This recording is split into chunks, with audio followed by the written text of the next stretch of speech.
Perkenalkan, nama saya Jesper Bebas Stompul dengan NPM 2517051073 dari Prodi Ilmu Komputer. Kali ini saya akan mengerjakan tugas pengganti untuk pelatihan sidang. Materi yang pertama yaitu tentang membangun pola pikir mahasiswa tentang pentingnya berorganisasi. Kita mulai dari yang pertama, yaitu perbedaan tentang siswa dan mahasiswa.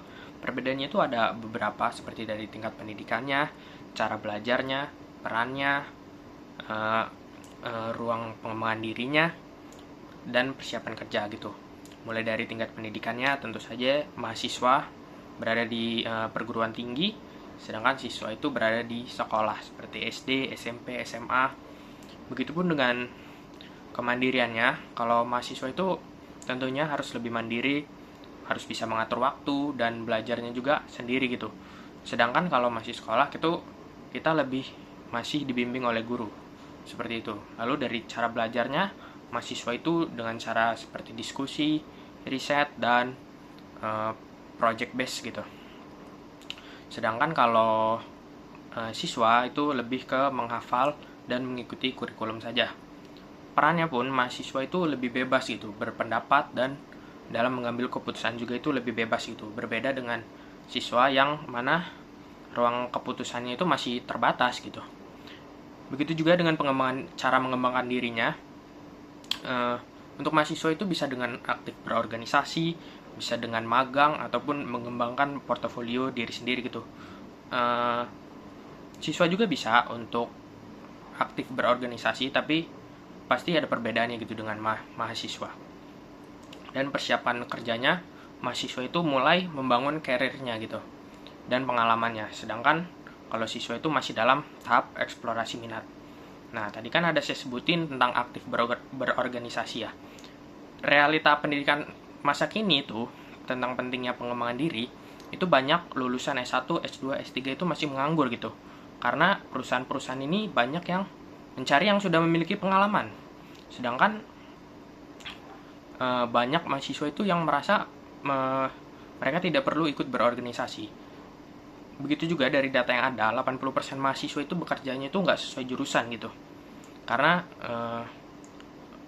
jurusan mereka tidak aktif dalam berorganisasi tersebut tadi. Jadinya mereka tidak dicari oleh HRD itu.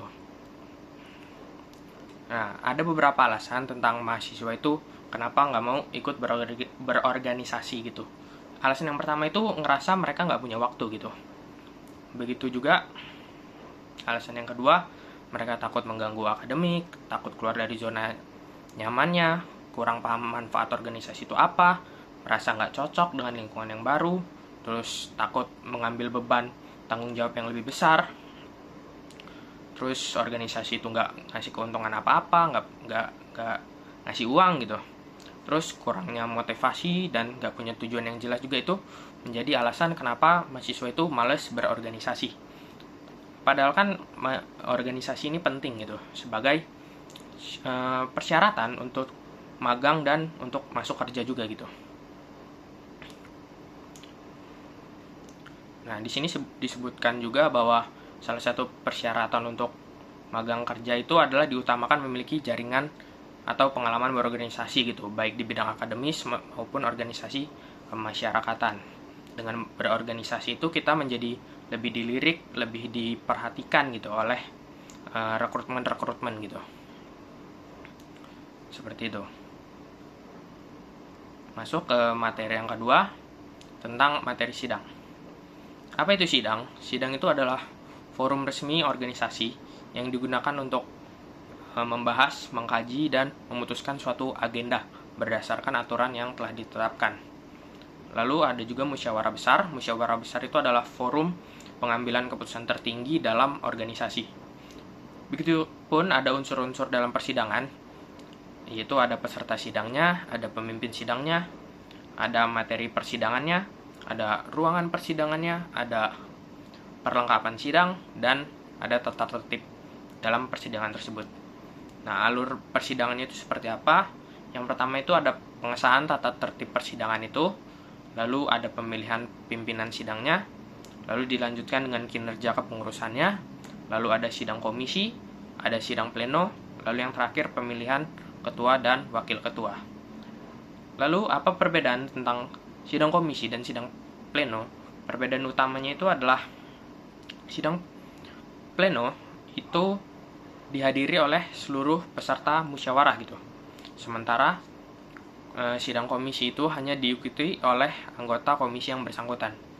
Sidang pleno itu memiliki tujuan akhir untuk membahas dan mengambil keputusan akhir mengenai seluruh materi musyawarah, seperti penetapan tata tertib, AD atau ART, atau hasil dari sidang komisi. Sidang pleno itu dipimpin oleh presidium sidang yang bertugas memandu jalannya sidang secara keseluruhan. Nah, sedangkan sidang komisi itu bertujuan untuk membahas, mendiskusikan, dan merumuskan materi-materi spesifik yang menjadi tugas komisi tersebut.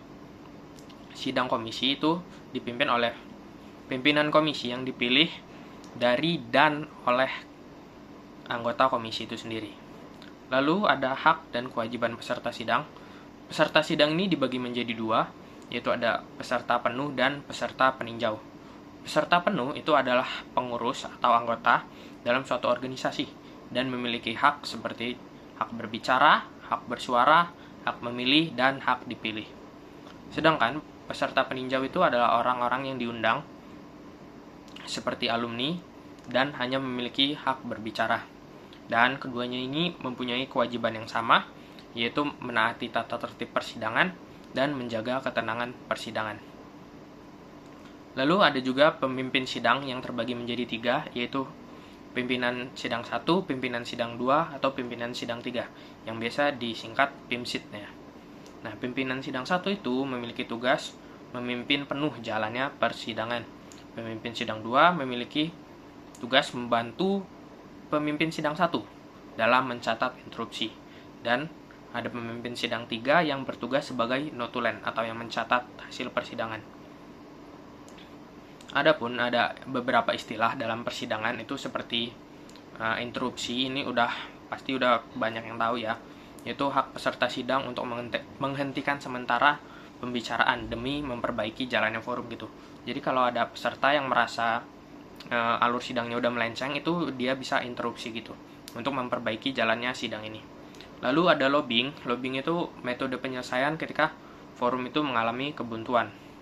Lalu adapun pending, menghentikan sidang sementara waktu untuk tujuan tertentu gitu.